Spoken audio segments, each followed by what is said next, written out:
भडगाव तालुक्यातील किरणा पट्ट्यातील घुसर्डी गोंडगाव परिसरातील आदर्श शेतकरी नामदेव बाबूराव मराठे यांच्या कुटुंबाने आधुनिक शेतीचा आदर्श घालून दिलाय। शासकीय नोकरी सांभाळून शेतीत आधुनिक प्रयोग करून भरघोस उत्पादन घेतले जात आहे। नामदेव मराठे यांची दोनही मुले शासकीय सेवेत कार्यरत असून शेतीकडे तितकेच लक्ष देतात।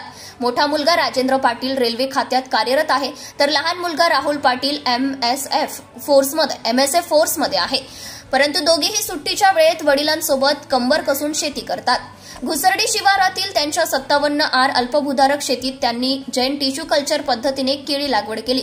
ठिबक सिंचन प्रणालीच्या डबल नळीचा वापर, विद्राव्य खतं व रासायनिक मटेरियल, घळाच्या कंबळाला आधुनिक साधनांद्वारे डेरेचिंग या सगळ्यांचा संगम साधत त्यांनी सुमारे 25 किलोची केळी रास मिळवली आहे। या आधुनिक शेतीतून त्यांना 10 ते 12 लाख रुपयांचं उत्पन्न मिळाले। त्यांची केळी सह्याद्री फार्म्स नाशिक मार्फत इराक, इराण अशा आंतरराष्ट्रीय बाजारात निर्यात होते, त्यामुळे त्यांना सरासरी 2500 रुपये प्रति क्विंटल दर मिळतोय।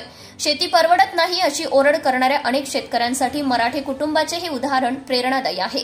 आधुनिक तंत्रज्ञान, मेहनत आणि नियोजनाचा योग्य वापर केल्यास अल्पभूधारक शेतकरीही भरघोस उत्पन्न मिळवू शकतो, हे त्यांनी दाखवून दिलं आहे। आपण जी केळी लागवड केली याविषयी काय माहिती सांगणार आहे? आम्ही ही केळी 22 ऑगस्टला लावलेली आहे। जैन कंपनीचं रोप घेतलेलं आहे।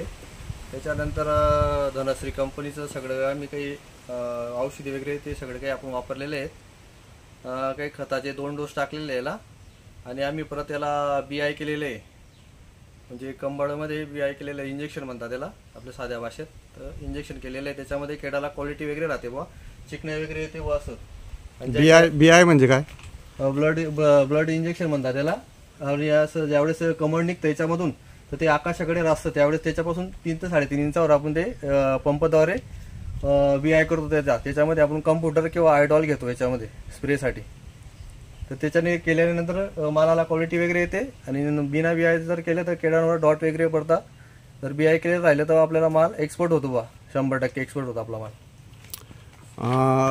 राजू दादा, तुम्ही एक रेल्वे कर्मचारी, तुमचे बंधू राहुल दादा हे MSF मध्ये, तरी एवढं करून सुद्धा तुम्ही शेतीला कसं वेळ देतात बुवा आणि कसं याला हे होतं? जसं आम्हाला जसा टाइम भेटलो आम्ही तसा समजा रात्री आम्ही मटर वगैरे सोडायचा प्रोग्राम ठेवतो हप्त्यामधून। दिवसाला जर सुट्टी राहिली संडेला तर माझा लहान भाऊ तो सोडतो, रात्रीला मी सोडतो, आणि आमचे वडील राहत आहे। तर आम्ही सगळेजण मिळून जसं टाइम भेटतो आम्हाला त्यानुसार आम्ही शेड्यूल अप्लाय करून घेतो सगळे काही।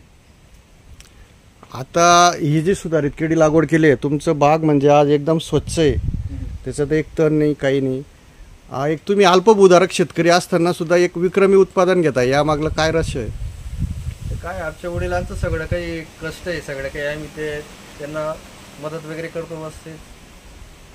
आणि फवारणी वगैरे किंवा घडांवर आम्ही फवारणी वगैरे घेतलेल्या आहेत ना, आणि रासायनिक फवारणी वगैरे, औषधी वगैरे?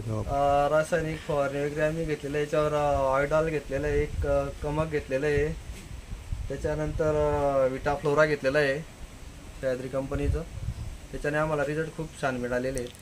आणि आज जो मळाचा कालावधी किती दिवसाचा झालेला आहे? हा आपला 10.5 महिन्यामध्ये हार्वेस्टिंग होते आता, म्हणजे साधारणतः 12 महिन्यात 1 वर्षात याचं संपूर्ण 1 वर्षामध्ये आपलं सगळं म्हणजे क्लीन होऊन जाईल इथून। 11 महिन्यात किंवा 12 महिन्यात हा सर्वत्र हे 12 महिन्यामध्ये, म्हणजे 12 महिन्यामध्ये पूर्ण आवरून जाईल सगळं माल, हार्वेस्टिंग होऊन जाईल आपला। आणि ही माल कुठे एक्सपोर्ट होत आता? हा माल एक्सपोर्ट होत आहे आपला इराकला। तुम्ही आता इथून कुठं कसगावचे व्यापारी का? नाही, आम्ही हा सह्याद्री कंपनीला दिलेला आहे, नाशिकच्या सह्याद्री। नाशिकची सह्याद्री कंपनी आहे, ते आपला माल घेऊन जातात एक्सपोर्टसाठी। तरी साधारण आज काय भाव आहे? हा आम्ही दिलेला आहे 2451 दिलेला आहे। बरं, आपल्या साईडची जी केळी आहे आणि रावेर साईडची जी केळी आहे त्याच्यात जो भाव फरक आहे याविषयी काय सांगणार आहे? तिकडे जास्त भाव असतो, आपल्याकडे कमी भाव असतो। आपला इकडे असं आहे की आपल्या बोर्डनुसार भाव घेता, त्यांचा तिकडचा ते MP च्या बोर्डनुसार भाव होतो। तर त्याच्यामुळे आपला एक्सपोर्ट आहे, त्याच्यामुळे आपल्याला थोडा चांगला क्वालिटी असल्यामुळे थोडा चांगला भाव दिलेला आहे। नाही तर नॉर्मली भाव जर म्हटलं तर काही एवढा मिळत नाही आपल्याला। म्हणजे एकूण परिस्थिती म्हणजे सुधारित तंत्रज्ञानामुळे तुम्हाला हा भाव मिळाला? सुधारित तंत्रज्ञान आपण वापरलेलं आहे, सगळं काही क्वालिटी असल्यामुळे आपल्याला हा भाव मिळालेला आहे। लोकनायक न्यूज